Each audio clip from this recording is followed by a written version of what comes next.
Hello and welcome to Blythe Business News, where today I'm joined by Nick Bridgen. Nick is Chief Executive Officer of Ferro-Alloy Resources. Ferro-Alloy Resources is listed on the main market in London, a symbol of FAR and a market capitalisation of around £75 million. Nick, welcome back on the programme. I'm not going to try and pronounce the name of your project. Help me out with it. What is it? Balasausqandiq.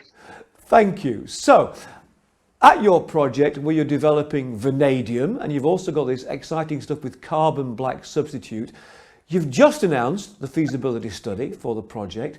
Before we jump into the top line figures from the feasibility study, just give us a quick overview of what it is you're doing in Kazakhstan. Yes, well, it's a very large vanadium deposit.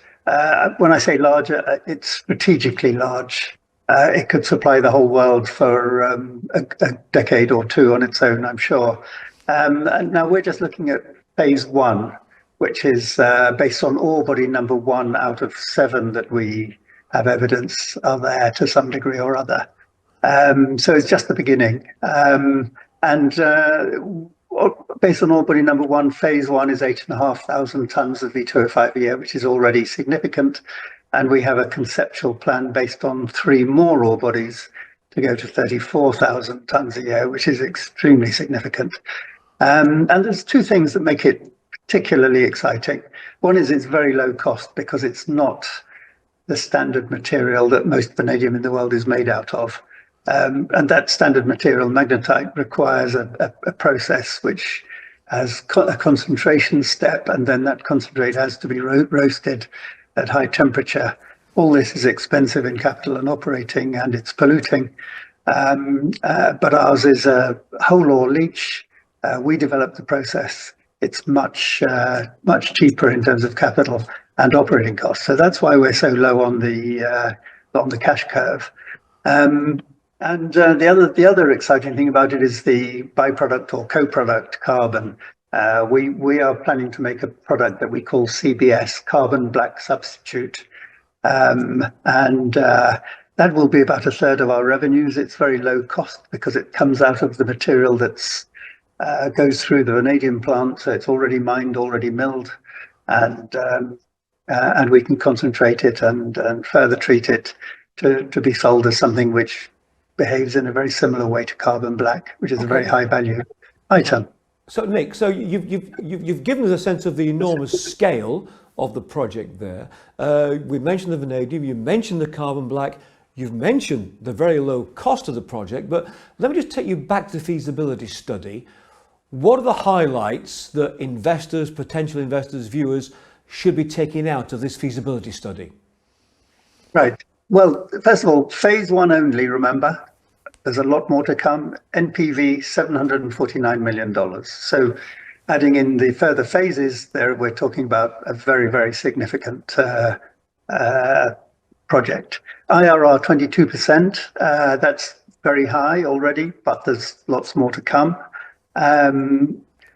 What that means in terms of cash cost of production, $4.35 a pound, which is already in the bottom decile, bottom 10% of cash costs. But if you treat the byproduct costs in the way that many companies do, simply deducting the net benefit from the major product costs, then we're down at 36 cents per pound, which is phenomenal, off the scale, lowest cost of the world producer.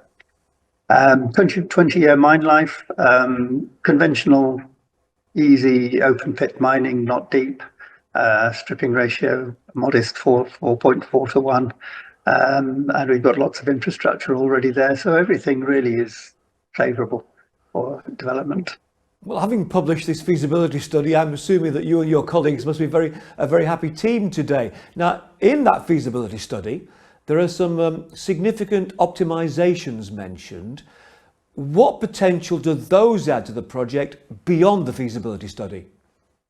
Well, that's interesting. First of all, I have to explain that we have been operating in Kazakhstan for a long time. We built and operated a very substantial pilot plant, 15,000 tons a year, and we produced product commercially and sold it.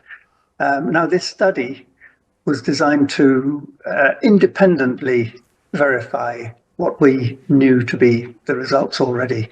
But because they're doing it in a laboratory, to some extent their results diverged from ours. Ours were a lot better. We got much lower reagent consumptions and higher recovery on a continuous process.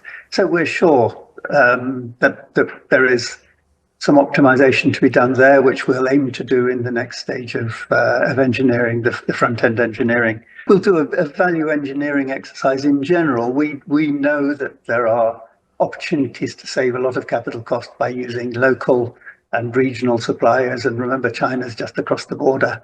And I don't think those lower costs available to us have been fully reflected in the study so far. There are certain particular items we know we can save cost on. Late in the day, we put our own dry milling operation in the existing plant. That demonstrates really the savings to be made from dry milling as opposed to the wet milling that we've incorporated in the study. That roughly halves the cost of the carbon processing plant. And simplifies the operation because there's less drying of fine powders to be done. We know that we can optimize the recovery of carbon. Remember, we're concentrating the carbon in the tailings from the plant. We know that can be optimized further. Really, the consultants ran out of time in doing it, but they simulated and took a very conservative view of the additional recovery that can be got from recirculating the tailings, but we're sure you can get quite a lot more recovery there, which means more byproduct, reduced costs overall. I wanted to ask you about the carbon because, look, essentially you're building this vanadium mine, the vanadium plant, but then I guess almost as a byproduct, you've got this upside of the carbon black substitute. Tell us that that's going to add value to the entire project and add value for shareholders. Yeah, I mean, this has been a very fast-moving, developing story, and one of the problems we've had with the study is where to stop, because it's running and running. I mean, first of all, just can I spend 1 minute explaining what carbon black is? Because probably a lot of people don't know what it is. Carbon black is what makes rubber black. To make rubber, think of tires, you cook up latex, carbon black, and maybe some silica and a few other ingredients. And that makes rubber. The carbon black acts as what's called a reinforcing filler. Latex is quite soft, but when you mix it with a reinforcing filler, it bulks it out and makes it much stronger and gives it wearing characteristics that you need in whatever the application is. Most of it goes into tires.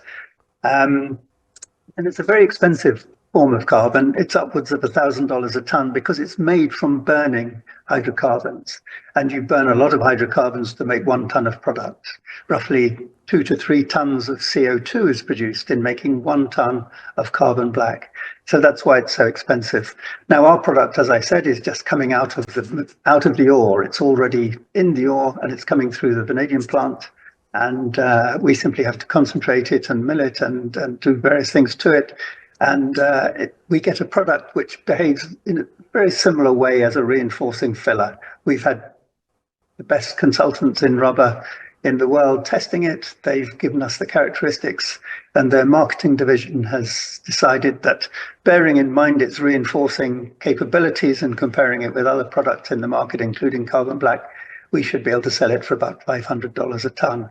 And that's huge for us because over 8% of our ore is carbon in this form. So that is a very significant add-on value, and it's very, very beneficial to tire manufacturers because they are trying to find ways of reducing their embedded emissions as well as reducing costs. So this does it for them. And then it didn't stop there, because then we worked out that in the mining waste, there's quite a lot of material that is high carbon, but it's not high enough vanadium to be classed as ore. And we realized that we can make another product. And this is very recent. We only announced this in June this year. We've been working with customers. They've tested it at a laboratory scale. They're very happy with the product, want to buy it.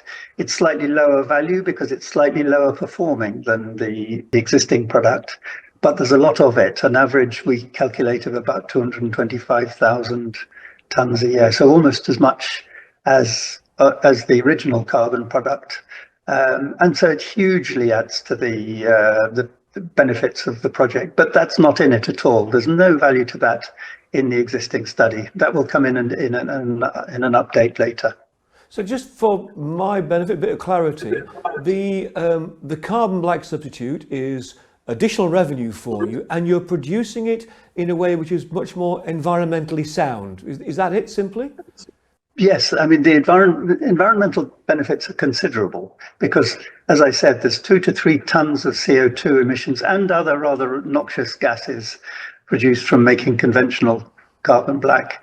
But ours, the material is there anyway. It's naturally occurring, so there's none of those emissions in making the material. We'll have a small number of emissions in the further processing, the milling and bagging and distribution, but nothing, we estimate that only about 10% of the CO2 emissions of making carbon black. So this is a very good story for tire manufacturers who are searching for ways of meeting their net zero commitments. And this is an obvious way of achieving it. Nick, you've only just published this report, so I hate to push you a bit further, but I need to ask you, what are the next steps for Ferro-Alloy and their project? Very well-trodden path for this type of project. The next step is called FEED, Front-End Engineering and Design, and that will be done in parallel with arranging the finance for the big project.